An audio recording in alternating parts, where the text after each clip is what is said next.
This is the first webinar from a series of 6 international webinars from the ALFA project. I am Daniel Matilla. I'm part of Sustainable Innovations. We are one of the ALFA project partners. Concretely, we carry on the capacity building activities, as well as we are the hub managers for the Spanish region. I will be moderating this webinar, and I would like to introduce you our 3 speakers. So first of all, we have George Osei. He's a technical and project officer for EBA, for the European Biogas Association, and he's involved in European Union projects about biogas and biomethane. Overall market research and researching the application of biogas in different EU countries. He's here in the ALFA project, providing key outreach by monitoring and coordinating synergies with other Horizon Europe projects, and also supporting with relevant market information for biogas and biomethane production. So welcome, George. Thank you, Daniel. And nice to meet you. The second participant is Paul Camps. He is the leading project manager for White Research, the partner, one of the partners of the project as well. White Research is in charge of the communication and dissemination and exploitation tasks, and also the hub managers for the Belgium hub. Paul is the main contact person for this hub, and has led different research activities within the project, including expert interviews, workshops, and surveys that will be presented today. And he will present today the ALFA project and its research activities, focusing on the results of these surveys. Last but not least, I'm presenting the two of them together. Evangelia Tiaka. She's an associate project manager at White Research. She has been working for the past year and a half for the ALFA project, and her expertise lies in communication, specifically focusing on the societal impact of different phenomena and trends, like the ALFA project case, which is about biogas in Europe.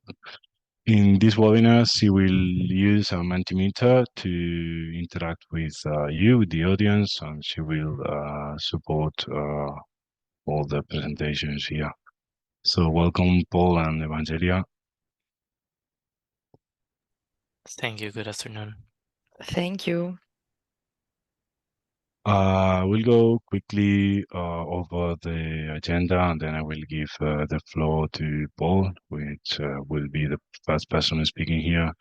Well, the first part was my welcome and introduction, which is already done. Then Paul will speak about the research activities that we are carrying on in the ALFA project. Then we will have a session with George, who will focus on the biogas in Europe. So we'll give a general overview of this technology. Then we will have a small session for Q&A. And then both Paul and Evangelia will present the results from the ALFA surveys, the surveys that we've been carrying on through all the project. The last part will be Q&A and wrap up. We will be open for any question. So I would like to remind everyone, or to let you know, that you can participate at any time in the webinar. You can do it both by asking questions through the Zoom chat or through the Q&A button. It is up to you to choose whether you prefer to use the chat or the Q&A button. And please address your questions to the speaker that you're making the specific question, so it will be easier to manage the webinar. Thank you very much. I will give you the floor, Paul, and well, the floor is yours. Yes, thank you, Daniel. Just allow me 1 second to take over the screen. But yeah, good afternoon, everyone. As Daniel just introduced now, first of all, we'll start with a presentation about what the ALFA project is all about, and more specifically about the research activities that were conducted within the first year of the project. Let me see now if I can move the slides. There we go. So we can start with what the problem was. So that is the rationale why this project was funded in the first place. And what we see is that the potential for biogas production in Europe using manure from livestock farms is very big. Also, the technology to produce it is very much widely available and commercially mature. But what we saw is that this potential still remains unfulfilled. And the hypothesis of why was the case where that first, there's low social acceptance and awareness about the technology and biogas in itself. Second, an insufficient technical knowledge and skills. And third, some financial and regulatory barriers. However, in this project, what we wanted is to first understand more in detail these causes and also understand the differences across the EU. But most importantly, what we will do, or what we're doing already, you should see it now soon in the screen, is that we will try to influence this market uptake by supporting relevant stakeholders in their investment decisions and their activities. So there seems to be a bit of delay. Sorry about that.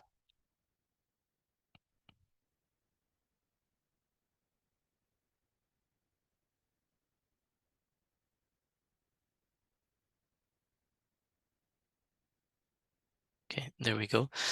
I assume you see the same screen as me. So what the ALFA project will do will be to help increase this market uptake of biogas production technologies by actively supporting livestock farmers and other stakeholders as well from the biogas market value chain. And we're doing this in different ways. First, we established these regional hubs across 6 EU countries, so Belgium, Denmark, Spain, Greece, Italy, and Slovakia. And we try to analyze the framework conditions that affect this market uptake and engage local stakeholders also in co-designing all our tools. Second, we also developed an engagement platform that you can visit already, in which we have several tools to support this market uptake and this decision making.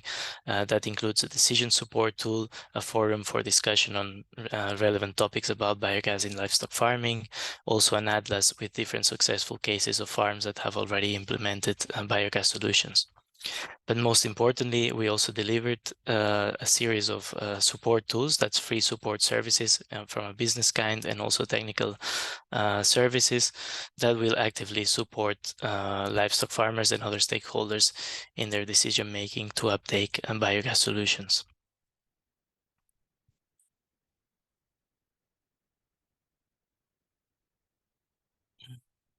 Sorry again, because I'm trying to move to the next screen. Maybe Danielle, if you don't mind, it's easier that I give you the floor and then you pass the screen. Yes, perfect. Yeah. Yeah, because maybe it's a mistake from my side. So now we can see the consortium just very quickly. It's a project of 10 partners. We have the partners that run each of the 6 European hubs in each country, but we also have support partners that have a large expertise in technical services related to biogas production. We also have 2 large networks like the EBA that we'll present in a bit, represented by George, but also the European dairy farmers that allow us to reach a wide network of relevant stakeholders. So if we go to the next slide, please. Thank you. Then we will focus today on the research activities of ALFA in the last presentation, more specifically about the survey.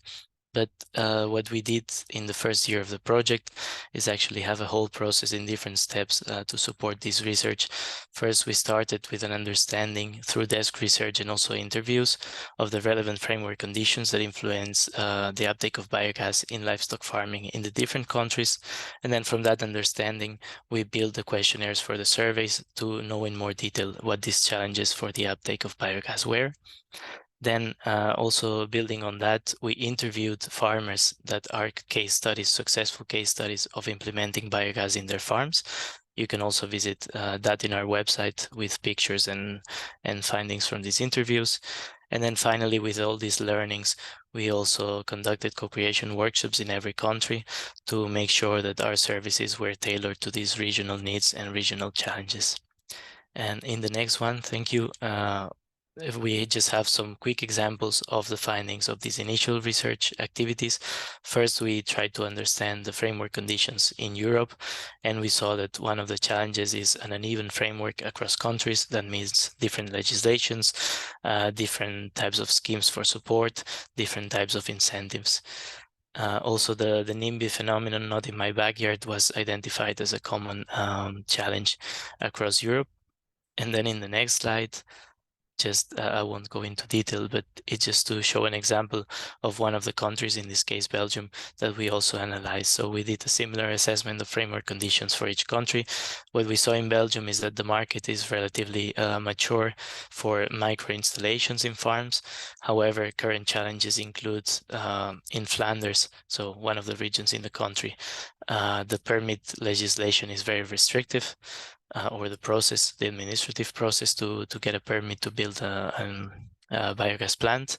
And then in Wallonia, it was that the current certificates, the green certificates, which is a main scheme to get funding for this type of plants, was stopped for biogas specifically recently. And then if we go to the next one, here we just see some examples of these successful cases. So that's something, again, you can visit on the website, and you will find 20 successful cases of farms that invested in biogas. And there we also compare them in terms of size, in terms of their characteristics, the regional challenges that they faced. And also we tried to map the main implementation advice that they give, because the point is also to use them as some kind of inspiration for other farmers that would like to do a similar investment in their own farms. And then the last slide from my side at this beginning presentation is about the surveys. That's what I will focus on later today. So basically, the step in ALFA in which we conducted surveys consisted in two different surveys. We separated them between a survey of citizens, of European citizens, and then a survey of experts and other stakeholders in the biogas value chain. And they had different purposes. First, from the citizen one, we wanted to see what are the common perceptions and misperceptions of citizens regarding biogas, and how different socio-demographic and psychological factors may influence their attitudes and their public acceptance in the end, because we saw that these citizen perspectives and also this public acceptance could be a key challenge to the uptake of biogas. But then we also wanted to investigate more in detail other challenges. So to complement this research, we also conducted an expert survey to understand more the awareness and intentions of key stakeholders, also their challenges and needs from their experience. And the methodology was quite similar. Then if we move on, there's also two other rows that will appear on the screen, also showing the sample, and in the end also the outcomes of these surveys.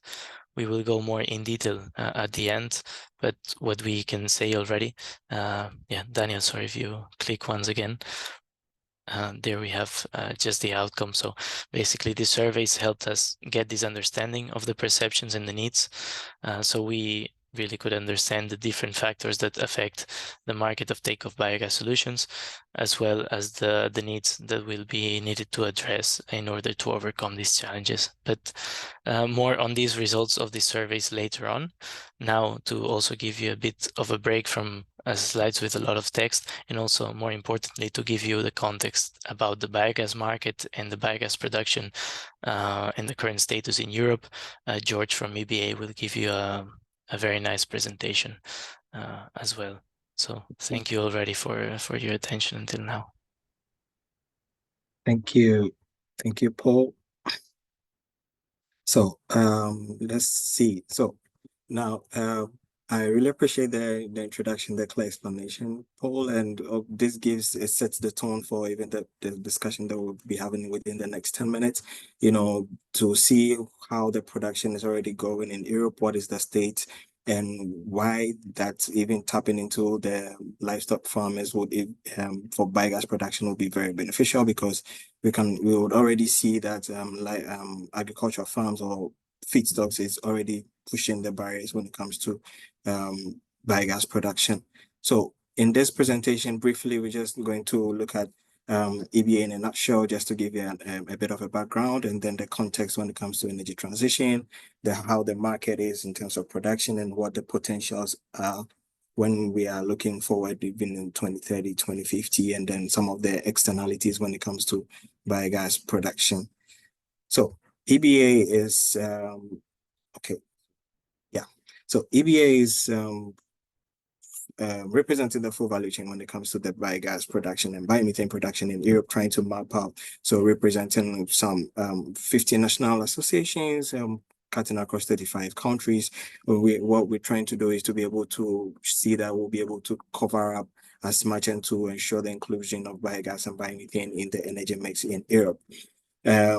Just a brief one there, but then to look at the current context when it comes to energy transition, already we can see that when it comes to circular economy with biogases, the production is already very much localized, you know, so we can see that from the organic fraction of our waste that we produce from sequential crops, plant products. We already see here animal byproducts, so we're talking of livestock farms here, and then even household and industrial waste that we use. We can already generate, and we do generate biogas from these sources, what we refer to as the feedstocks, right? And here we can already produce enough biogas that can then be upgraded to biomethane, and then we can use them in various end-use sectors, and also other co-products, what we call the biogenic CO2 and then digestate, which are also very beneficial when it comes to even the use, again, even in agriculture, you know, and even by CO2 when we can further process for other industrial processes. Now, with end-use sectors, because of the composition and the quality of when it comes to biomethane being equal to natural gas, it already gives it the competitive advantage for it to be used in the transport sector when it comes to injection into the grid, and then for use as power and electricity, and also for heating up buildings and everything. So we see that there is already the competitive edge there. There's the demand there. There's the use when these biogas is being produced even from the feedstocks that we already have. Now, what are the figures today? So currently we're producing around 21 BCM billion cubic meters of biogas across Europe. And just to make it more relative, we are looking at the entire natural gas demand of Poland. And out of this, you know, we can see that 4.2 billion cubic meters of biomethane produced even as far as 2022 was from 4.5 BCM of installed capacity. So the actual capacity or installations that we have across Europe, this really represents about 20% increase, you know, in the biomethane produced across 24 countries. Like I already mentioned, we can see that there's a balance when it comes to the end users across board, you know, so in terms of these are just a lot of figures, percentages, but you can see that they are quite in a close margin when it comes to the distribution in buildings and industry for the use in transport, as bio-LNG, as bio-CNG, and then for the generation of power. And even beyond that, we can see that economic-wise, there's also the green jobs being produced, directly indirect jobs, over 230,000 jobs across Europe. And these are some of the benefits, not just the energy production, which I'll also hammer on just in a couple of minutes. And then with the co-product that is being produced, even digested from 2022, we can see that the current production figures that we have can easily offset, the potential. It has the potential to replace about 15% of the nitrogen-based fertilizers that is currently being produced in Europe. And so we see that the value that we are getting from the biogas being produced even as at now, it's quite impressive, and there's the need to then push for more areas to tap into more areas for the production to even increase over the years, which we are expecting. Now, other extra benefits, so not just the energy side, so full-time employment when it comes to the society, we are seeing greenhouse gas emissions savings that is being done, per year. Currently, we can already talk of 60 metric tons of CO2 being saved, which is similar to the emission of Sweden. So just to put it always in a relative context for you to be able to understand and see the magnitude that we are dealing with here. And economic-wise beneficial, so per year we are seeing 5.7 billion euros in turnover from the biogas production, even across Europe. So then what are the production figures? So the biogas market, what was the figures that we can see? So in this graph here, we're trying to look at from the projection, right from 2011, according to EBA's database and within the statistical report, we can already see that the increase was gradual, especially when it comes to energy from biogas. And then it started to peak with biomethane even from 2018. Current figures now, we can see that about 18 BCM that has been produced within EU 27 for biogas being upgraded to biomethane. And so we see these figures increasing gradually. And since 2019, the production figures for biogas itself has begun to sort of plateau.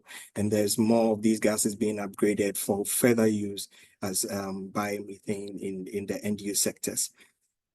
Also, from year to year production, how the growth has been is that from 2018 to 2022, 4.2 BCM have been produced from 4.5 BCM installed capacity. That is 3.4 from EU 27 only.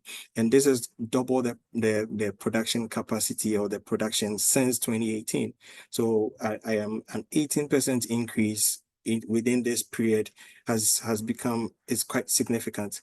And this is also mainly can be attributed to the right policies that were applied, or the national policies and frameworks that were put in place within these years to support the production. And so Paul already mentioned that once we have these factors in place, if the legislations are in place, we are definitely going to see an increase in the production. Currently, the countries that are making wave, we can already see France, Italy, Denmark, UK, being some of the fastest growing countries when it comes to production of biogas and biomethane within Europe. Now, let's zoom in a bit to the agricultural side. And this is where I also wanted to hammer on the fact that, already agriculture is playing a major role, right? Because when you look at the percentage of biomethane that is produced per plant, agricultural plants makes 64% of that. And even for biogas, we are seeing 67%. So agriculture, meaning the feedstocks that are coming in are either from agricultural products, from animal manure. And so if there's this increase, or if we continue to tap in, if we make the legislations and the policies favorable, and if we make the access to the market easy for even livestock farmers at the end of the day, we are definitely going to see even more production being done, because currently it's already there. It's playing a big part of the game, and so we can equally increase it as we move along within the coming years. Now, what are the potential? And this is also another thing. Here, we can already see that the significant potential has already been mapped up. So out of the guidehouse study that was done in 2024, even together with the EBA, we can already see that the potential currently, as it is now, we are around 21.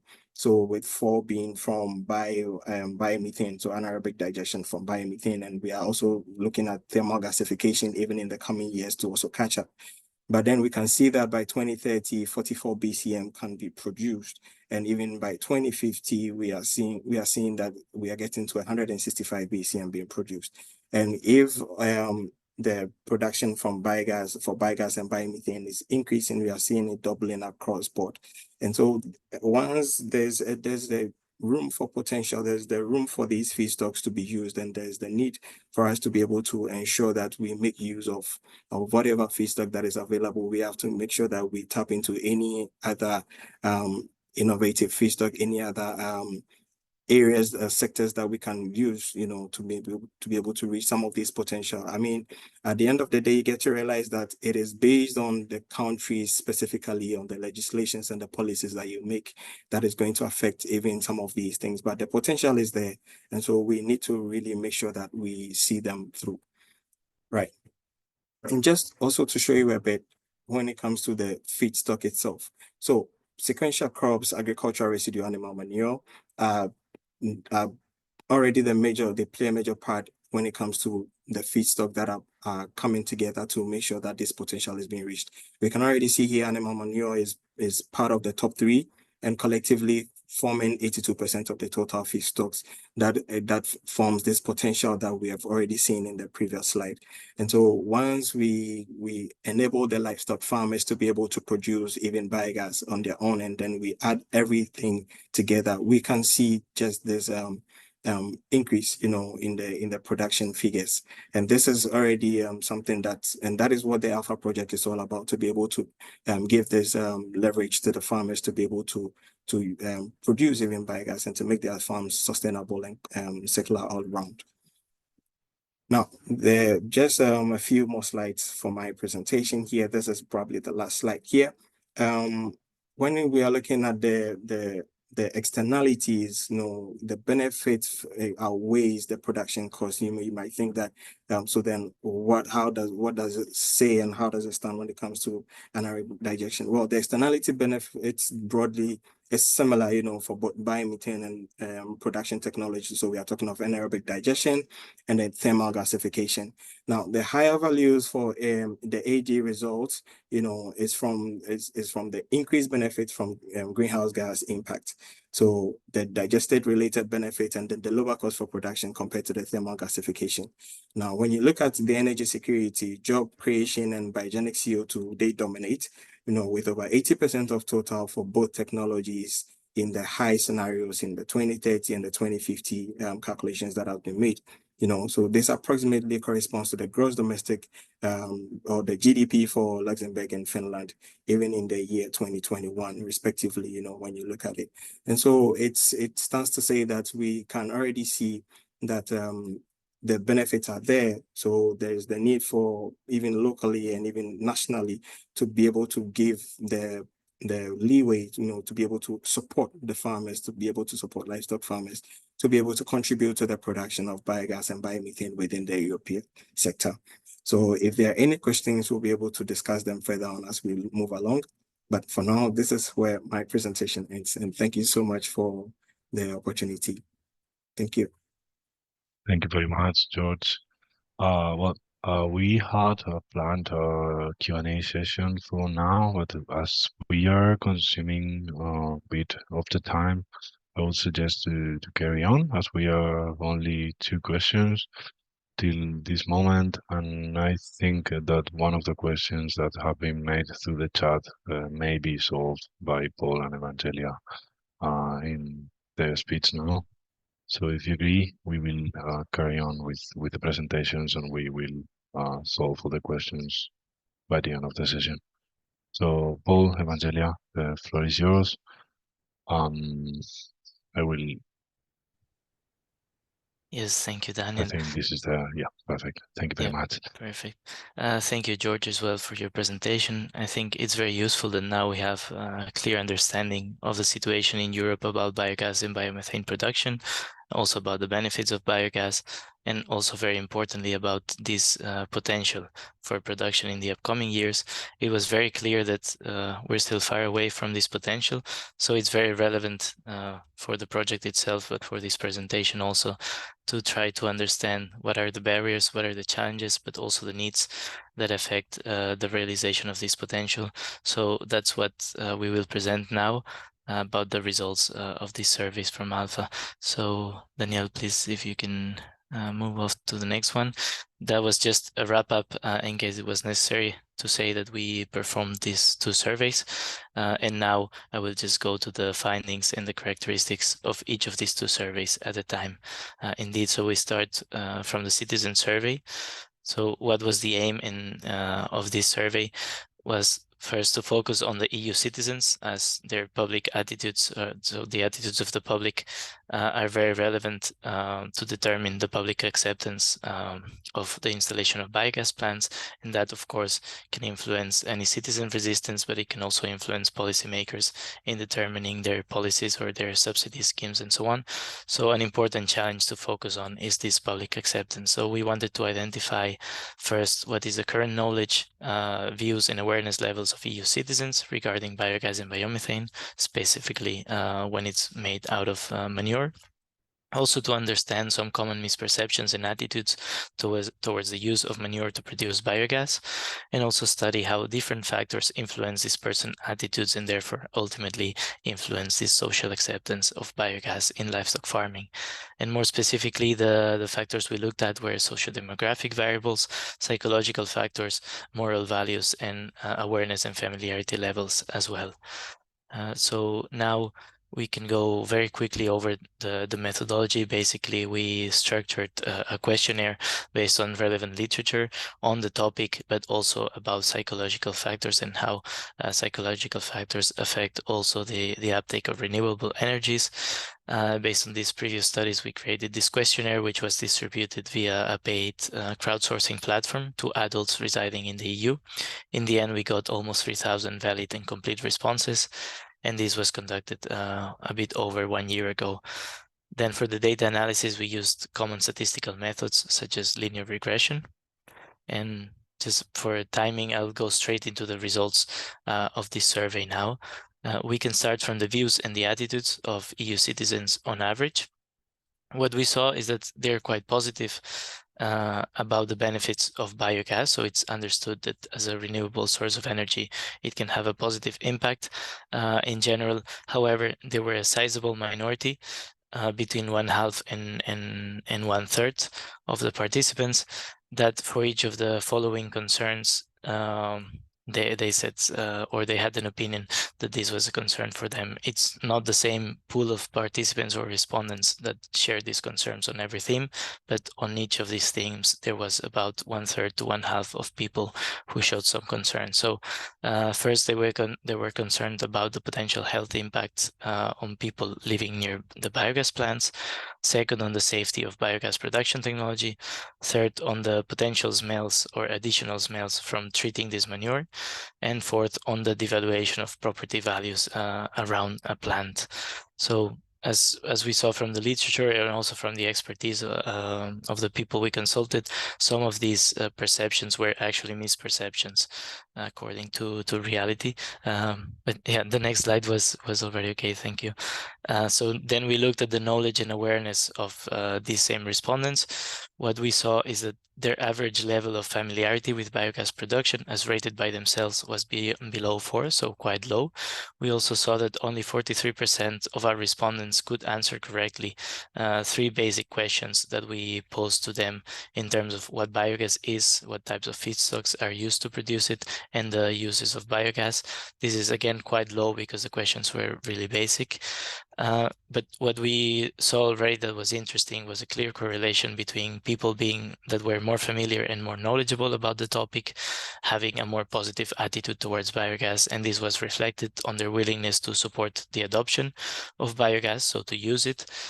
Also their likelihood to hold negative perceptions about this impact of biogas on health, the environment, safety, and so on.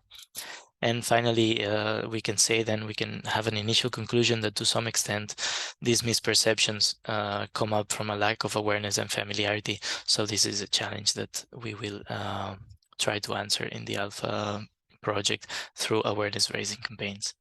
Now, if we look at the acceptance, perceptions, and attitudes on biogas production, we can see clearly that satisfaction by citizens on the construction of a biogas plant that uses manure really depends on the closeness of this plant to their home. So what we saw is that citizens are more likely to be satisfied with the construction of a plant if it's far away from their home. So that's in line with the not in my backyard attitudes.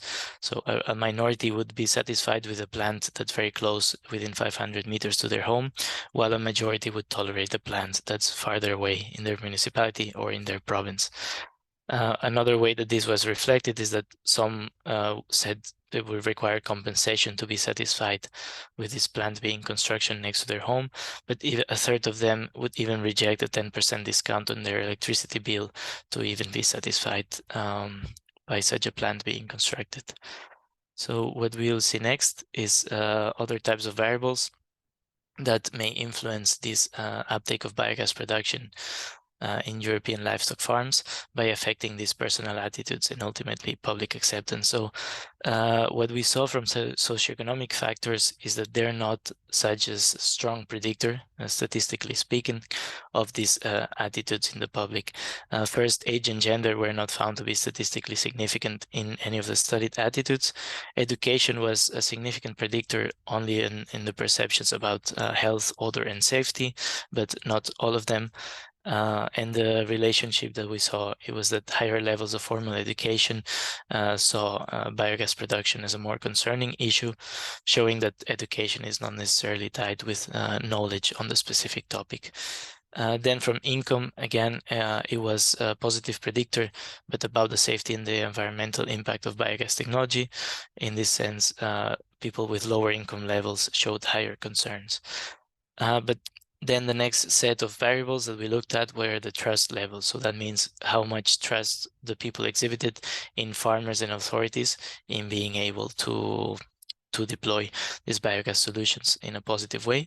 And the relationship there was very clear. It was a clear correlation between trusting more farmers and authorities with having a positive view of biogas. That means showing a higher willingness to accept that the taxes are used by policymakers to support biogas installations, or even to reduce their energy consumption to support the adoption of biogas as a renewable energy source.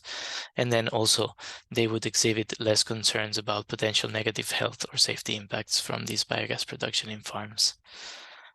And then we have in the next slide one final set of factors. We saw for environmental values, it was again a clear correlation. People who care more about the environment are more prone to believe that biogas will decrease emissions and pollution.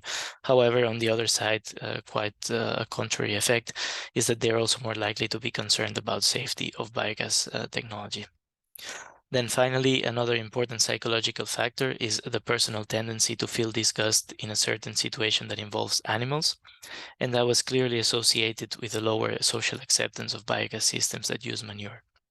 So people who have this tendency to show or exhibit disgust in these situations are more likely to be concerned about the impact of biogas on their health and on the environment, on the bad smells produced by the plants, and so on. And also it affects a perception of biogas being a contaminated source of energy.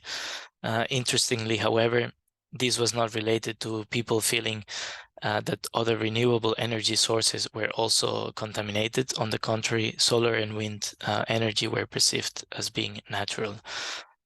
So naturally also this feeling of disgust by affecting these attitudes also affected negatively the satisfaction with the potential situation in which a plant would be installed close to their homes. So now if we wrap up here the previous survey on the citizens, we can conclude that public acceptance still is an issue that could represent a challenge. So that will need to be addressed by awareness raising campaigns. However, we wanted to complement this understanding by looking in more detail at other challenges and needs as well. So we conducted this survey specifically for experts and other stakeholders in the biogas value chain. That means researchers on the topic, advisors, farmers, authorities, and so on. And we had 269 valid responses from this pool of stakeholders.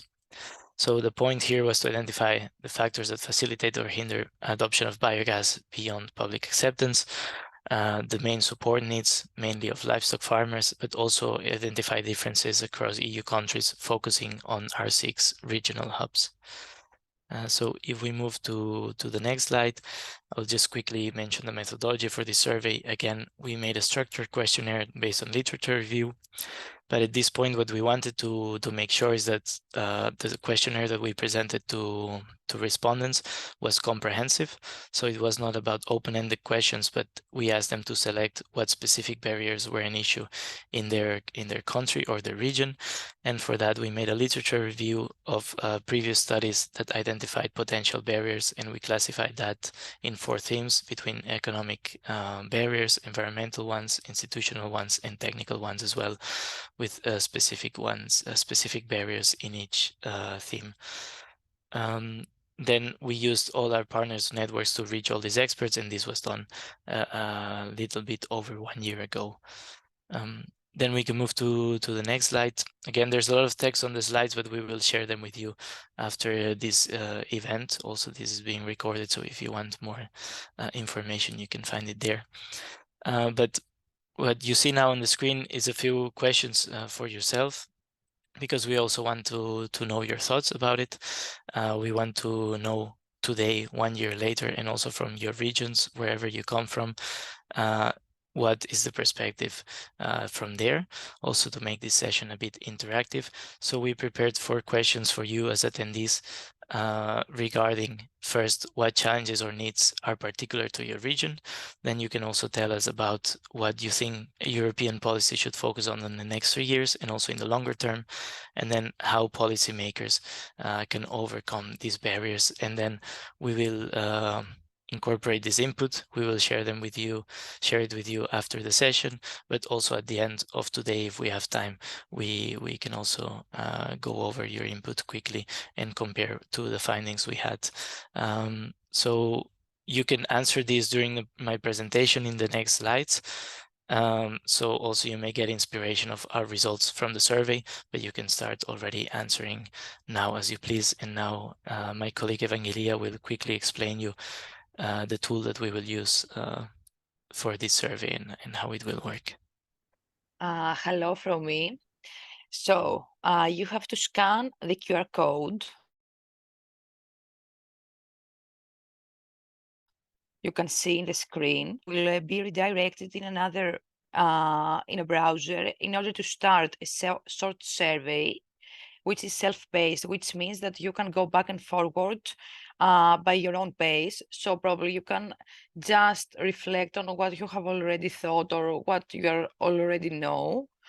And you can respond to that by the end of the presentation, in which you are going to host a Q&A session based on the response that you have. So you have to scan it, of course. I'm gonna add also the link here in the chat for those that do not have their phone nearby. Give me a second to have the link here.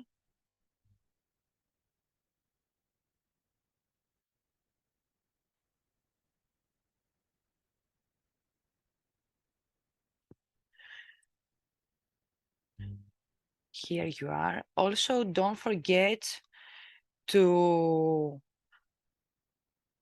no, wait. Don't forget to click on submit each question in order to go to the next one, even though it's a bit weird.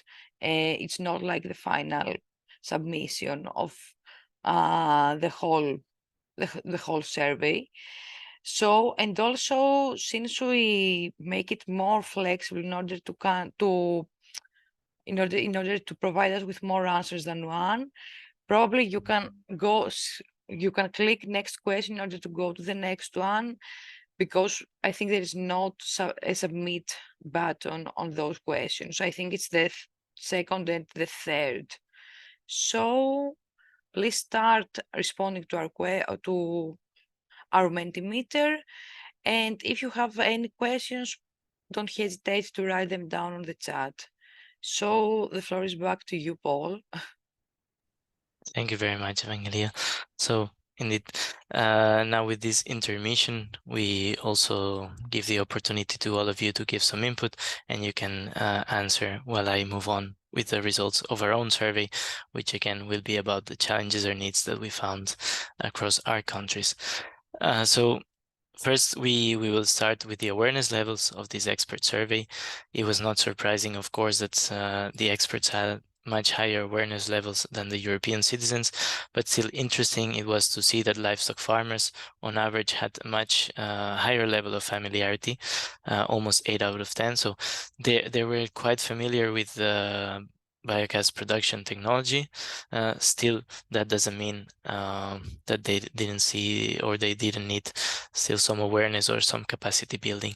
But what we saw as well from our sample is that almost half of the respondents had visited the biogas plant, and over 1/3 were involved in the biogas value chain. So that also shows that we had a relevant pool of respondents, and also shows why so many people were also aware of the technology. If we move to the next set of results, then it's about the views and the perceptions of these experts and biogas stakeholders. We saw again positive views on the impact of biogas production from manure, much more positive perceptions compared to the citizens that we surveyed. Also interesting from the farmers' point of view specifically is that overall their perception on whether operating a biogas plant was complicated was rather positive. So you can see from the graph on the right side in the screen that most of them disagreed, or half of them disagreed, and then only a small minority agreed with it being complicated in handling, or also believing that using biogas technology was difficult. But still, it's not a negligible percentage of people, so that shows that there is a need for more awareness and capacity building activities such as the ones that ALFA will offer. Then after this, we also understood a bit better their intentions. Again, this was focused on livestock farmers, and what we see is that they're overall positive about their intentions to invest in biogas production, but that's a hypothetical. So still, it means that even if they're willing, hypothetically, to install a biogas plant or join other farmers in constructing or operating a biogas plant, they still identified certain barriers and needs to actually put that into practice, and that's what we will see in the next slides. So from the main barriers that we saw, first at the European-wide level, we saw that the two principal barriers or primary barriers that were identified by all these experts overall were the financial feasibility and an uncertainty of return to the investment on a biogas plant in a farm. Second, about complex authorization and administrative processes, which sometimes they can feel not very transparent and even cumbersome from a bureaucratic perspective. Then we also listed a lot of other relevant barriers, like technical barriers, economic barriers, like investment costs, and institutional barriers, like an uncertain policy landscape, also socio-cultural barriers, which of course it's the citizen attitudes, for example, related to environmental concerns, but also farmers' awareness with the technology and so on. And then in the next slide, I will not go into this in detail, but it's just to show an example how we made this exercise of identifying the barriers for each of the 6 regional hubs that we have from European countries. So yeah, this is just an example of the differences between the different countries. And yeah, you can move on, Danielle, thank you. Then we also try to plot the enabling factors. So what things are there or would be necessary to be there, or that are there in other countries around Europe that affect positively the adoption of biogas in livestock farmer, whether it's more supportive policies like public financial support schemes for biogas injected to the grid, or very logically direct public financial support schemes for farmers. But it can also be more like incentives, more, let's say, push incentives like regulatory mandates on digested processing and also manure management that more indirectly give an incentive for farmers to invest in manure treatment technologies and in biogas. And again, this is an example that we did this exercise for the 6 different countries. And in some countries like Belgium and Denmark, we saw that the market was quite mature and public financial support schemes were an important enabling factor. or access to finance also in the case of Belgium, but that we identified also the deviations in each country. But again, you can find more information in our reports, which will be soon in the website. Here we just keep it into the main findings. And the next step are these needs. Again, from the point of view of livestock farmers, we identified the common needs that farmers need for support to address the challenges that we saw before. And this also helped us tailor our services in ALFA. So what we saw is that first they need help with navigating administrative authorization processes, and also in evaluating the financial feasibility of investing in a biogas installation. And for that, ALFA's services, but also its decision support tool will be helpful. Then also in access to finance, because there's many sources of potential finance. Sometimes it's not very easy to navigate. Also, there may be at the national level, at the regional level, at the European level. So help with that is also important. Then finally, they also identified support of a technical nature. And in that case, we saw more differences across the countries. So for example, concept design of a plant and development was very relevant in Spain and Slovakia, but other aspects like energy and environmental analysis, which are other services that are offered by ALFA as well, that was considered more important in a more mature market like Denmark. And this is it for the needs. Then we can move to the conclusions quickly for both of the surveys. What we saw in general is that citizens remain concerned about the potential negative impacts of biogas plants that use manure. As we said before, misconceptions were regarding health, safety, bad smells, and depreciation of their home values. But these concerns can be explained by low levels of awareness and familiarity with biogas in its production technologies, as also exhibited by the fact that the perceptions and attitudes of experts that were obviously more familiar with the topic are more positive in general. However, we need to disclose that a limitation of our samples is that most of our citizens were from an urban area, so they may not have the point of view of someone living close to a farm as well, but we know Europe is highly urban, so that's still very relevant. Then we saw that psychological factors and moral values have a clearer effect on influencing the views of EU citizens towards biogas production than socio-demographic factors. So in general, from all the identified barriers, we saw that overcoming them will require a combination of measures. First is awareness raising campaigns to reduce the misperceptions that I just mentioned. Second, also is from the point of view of policymakers, a simplification of administrative procedures for permits. And then the last point is public funding to reduce the financial uncertainty of investments in biogas plants, which nowadays entail long payback times. And I see there was a question about that, but we can address that later. Then the last slide is about the policy recommendations, more specifically regarding awareness raising campaigns. So we saw it's important to address the barrier of public acceptance from addressing the misconceptions around or among European citizens. And to this end, therefore, policymakers should focus their campaigns on the following messages. First, on showing the potential positive impacts of biogas production and use on the environment, which in many cases we can say that objectively are more positive than their misconceptions. Second, showing that using manure does not mean that biogas is a dirty source of energy, even though it's using manure in its process. Third, that showing that biogas production in livestock farms does not lead to increased bad smells or has side effects on people's health. And that's especially directed to people living nearby farms or people who may expect that a farm may be installed close to their home. And lastly, giving visibility to farmers, again, because we saw that increasing trust in farmers increases public acceptance of biogas. And for that, ALFA also, as you can consult in our websites, we identified some case studies of farmers that have successfully installed biogas installations. So this is my last slide for today. Now we can give the floor to you, Daniel. I think we can go first to the questions, and then if we have time, we can quickly go through the results of our Mentimeter as well. Thank you very much.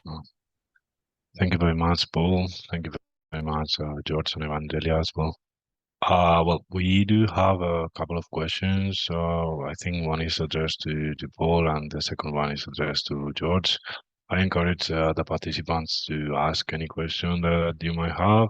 You have some experts here that are open to answer anything that you may have in your mind. So, well, feel free to ask in the chat or the Q&A. So the first question was made in the chat and was addressed to Paul, I think. Emanuele is asking, what about the market situation for Italy according to the interviews that you've done? So Paul, if you want to answer. Yes, thank you for your question. So I cannot give you a very comprehensive or let's say expert answer about this because this research was done by the relevant partners in their own hubs. So I cannot give you something, let's say, very convincing. But what I can say to you is that we did this analysis specifically for each of the countries. In Italy, for example, we saw that I think earlier in the 2000s, there were different policies that allowed biogas in livestock farms to be taken up quite quickly at that time compared to other countries. Then a change in subsidies, I think that it led during the 2010s for the growth not to be that high, but then it picked up again. Still, in Italy, they identified more issues regarding complex administrative procedures, also in terms of public acceptance. But in any way, if you want a better answer in this and more data, we have a report on this study that was done, in which there's a whole chapter about Italy and the market conditions and also the challenges. And this will be uploaded soon to our website at the point where these deliverables are accepted by the European Commission, and we will upload it there. So maybe we can put the link in the chat about ALFA's website, and yeah, hopefully then from that information you can get a better response at what I can say now. Thank you very much, Paul. I would like to remind as well that there is an Italian hub, so you can look for the information of the Italian hub, and you can contact them at any time you need to ask for further information. So the second question, I thought it was addressed to George, but I think it's addressed to Paul. Luke is asking if do you have any data on payback periods on these investments that have been made in biogas facilities across Europe, and if there are any assisting policies that are driving these payback periods? Yes, I don't know if George has a better answer, you can also come in. Yeah, But from my side, again, it's not an expert answer at this point. On all I can say is from our expertise from conducting these interviews and this research.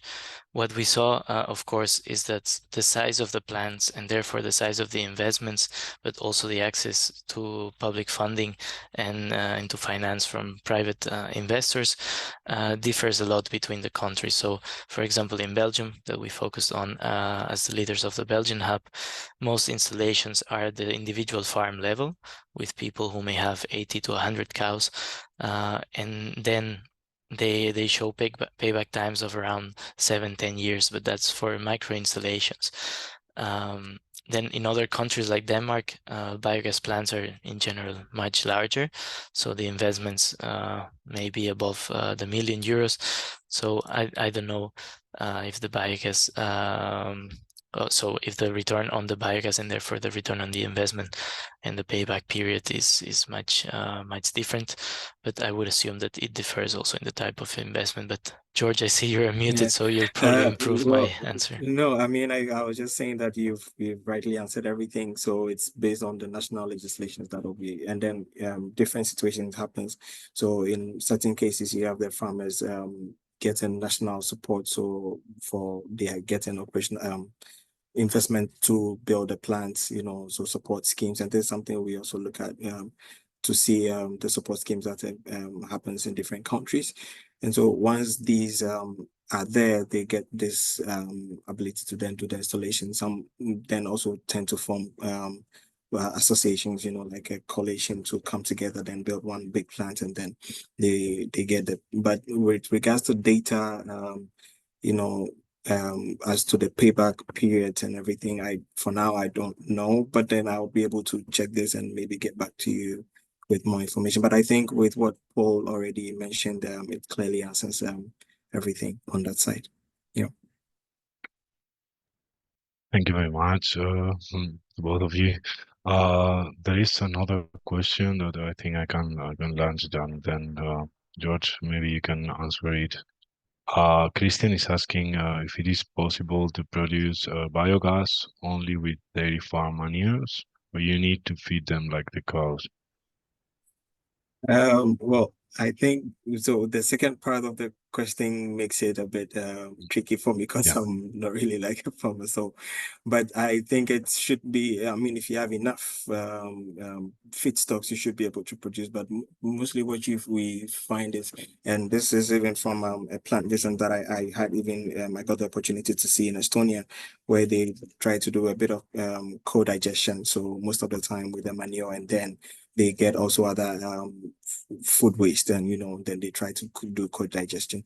But to feed them like the cows and the livestock production process itself, I'm not really privy to that. But then I think it should be possible if you have enough feedstocks. Let me just put it that way. Yes. Thank you very much. And we do have the last question. It is from Stefan. And well, I think it's not going to be possible to solve it, but anyway, I will launch it. Stefan is asking if what could be the best way to develop support policies in Slovakia. So if I'm not wrong, I think Paul, you provided some general guidelines, and it's going to be a bit hard to give Slovakian data, but What I can say, and now I think we have among our attendees also the regional hub that's responsible for Slovakia, that's Pedal, but so I don't want to say anything that they will know it's not entirely correct, but they also made this assessment of framework conditions and challenges in the region. If I remember correctly, for example, in Slovakia, one issue was about the gas grid not being or requiring further construction, just to give you an example. But again, I would point you towards the reports of the project that I think we can send to you via email. I guess from the registration form, we will have access to your emails, and then we can send you these studies on what are the main conditions in the region, what are the main challenges, and so on, and also put you in contact, I guess, with the regional hub that's led by Pedal. Because they have a lot of detailed knowledge about the situation in Slovakia. thank you very much, Paul. I would like to remind you that we do have regional hubs that are accessible to anyone. So after the session, we will send an email with a recording and all the results from the Mentimeter. So we will send also the contact persons for every hub. Well, I think we are running out of time, but Evangelia, maybe you would like to show in 5 minutes the results from our live Mentimeter poll. Yes, I think the last question also is a good Sorry, transition towards showing that. Do you hear me? can you repeat, please, because we missed you for 3 seconds. Yes, I was saying that the last question about the policies in Slovakia is a good transition towards the results of the Mentimeter. So I'm gonna share my screen in order to show live to all the participants what the others have responded. It says that I cannot share my screen though.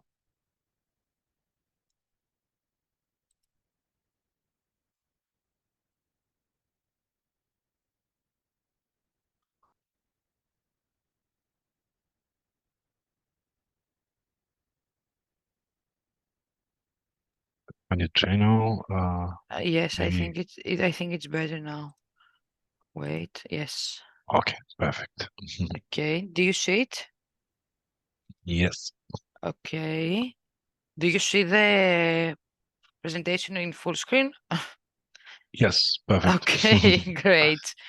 Okay, so here's the first question. Paul, do you mind to take over on that in order to discuss it based on the answers? Yes, definitely. Let me open it a bit bigger in my own screen. But indeed, first of all, thank you all of you for your participation and your input. See, we have 22 responses on the first question: what challenges or needs are particular to your region? And we saw already some commonalities from what we found from our countries in our surveys as well. For example, biogas awareness raising, economic feasibility, lack of finance, authorization and permit processes. So a lot of things about permits and uncertain legislation. So there's a lot of commonalities there. I see also some interesting things that maybe we didn't see that clearly from our survey. For example, outdated electricity grid, lack of livestock as well. I wonder from what country it is, because, for example, for us, one commonality across the 6 hubs is that the countries had high potential of using manure because there was a lot of livestock numbers in each of the countries. So short supply of feedstock, I see, is another barrier. Again, we saw in the literature that having feedstock available or distribution of feedstock and manure across countries was an issue. It did not rank so high in our survey, so it's interesting to see this point of view as well. Again, I'll just go quickly through it because we're out of time, but we will share all these results with you after the webinar. Then in the second question, regarding what EU policy should focus on in the next 3 years, we see acceptance of renewable, synergies of biogas, biomethane production, having a holistic view, support schemes, and so on. I would see that's quite related to what we said at some point from our findings, that Europe needs a common framework to work with in terms of biogas and biomethane production policies. Then subsidy and funding opportunities, raising awareness, support schemes, clear policy frameworks, investment and funding opportunities. So all these things, we see a clear commonality with our findings as well. Then if you move to the next slide, I think we can see the results from the last 2 questions as well. Then what EU policy should focus on in the longer term. Then so someone said same as the first 3 years, so that it's interesting that we identify that certain barriers are common in the shorter lifespan, but also in the longer term. It may also mean, of course, that addressing these barriers, it's a long-term process, and of course not something that's solved overnight. We also see capacity building, clear and transparent policies, also clear rules for support. Yeah, 60 million per year in form of investment support. I wonder if that's at the national level or the European level as well. But we will put all this together, and we will also give you the opportunity once we send this to your emails to give us back more specific feedback if you want. Because I would like to disclose here that other activities in ALFA in the future will be to organize a policy event, and from that to also deliver some policy recommendations and replication guidelines. So it's already important and interesting for us to understand your point of view in terms of how policies could be improved in the EU. Also, Then, yeah, if go I ahead. may, yes, if I may, probably you can indicate in which country you are originating from in order to focus on that particular challenge, on the particular barrier that you identified. So since we are having, we are taking action based on the hub, so it's a regional based actions. So it's better to find a solution altogether through that, and based on the policy event also that Paul mentioned before. Yes, indeed. Thank you. And with that, I can just move to the last question. And before I give you back the floor, Daniel, to wrap up very quickly, we see how policymakers can overcome the challenges that you identified previously. And I think the issues we see here are quite common from what we said as well. So market support, clear and effective support, innovative funding schemes. These are all things that we've identified from our surveys as well that were needs by the relevant stakeholders, but also other aspects are already being tackled, maybe at a smaller scale, but being contributed by this project by ALFA, which is the issue of raising awareness campaigns for farmers. And also support services. So again, a reminder that ALFA is still running or is running now an open call for support services. The first round has finished, but the second one will be open later this year. And also we're continuously running awareness raising campaigns to offer our modest support to increase the market uptake of biogas solutions in the European livestock farming. And with this, I think we've shown enough information today, and I've talked enough myself. So back to you. Thank you, everyone, for your input. Thank you, Paul and Evangelia. This is the last part of the webinar. So first of all, I would like to thank our speakers, of course. Thank you very much for giving us your time and your expertise. And also as well, for sure, to the participants. I think this was a fruitful conversation, a fruitful webinar. And I would like to remind you that we are open to communicate with you through all the ALFA channels that you are seeing in the screen. So you can contact us anytime through our email, or if you can go to the last, perfect. So we are also on social media, so you can stay tuned with ALFA there. And as I was saying before, we will send an email to all the participants after the session. So we will send the recording of the webinar just for you to have it. And then we will send some contact details just in case you need to contact the hubs. I would like also to highlight that the hubs will have specific sessions for capacity building in the regions, in the regional languages. So this will be also a very good opportunity to learn more about the specific cases. I think this is all. Thank you very much again for participating, and thank you all the speakers again. And see you in the next webinar. So stay tuned to ALFA Networks, and bye-bye. Thank you. Thank you, Daniel, for the moderation. Bye-bye, everyone. Thank you. Thank Bye-bye. you. Bye.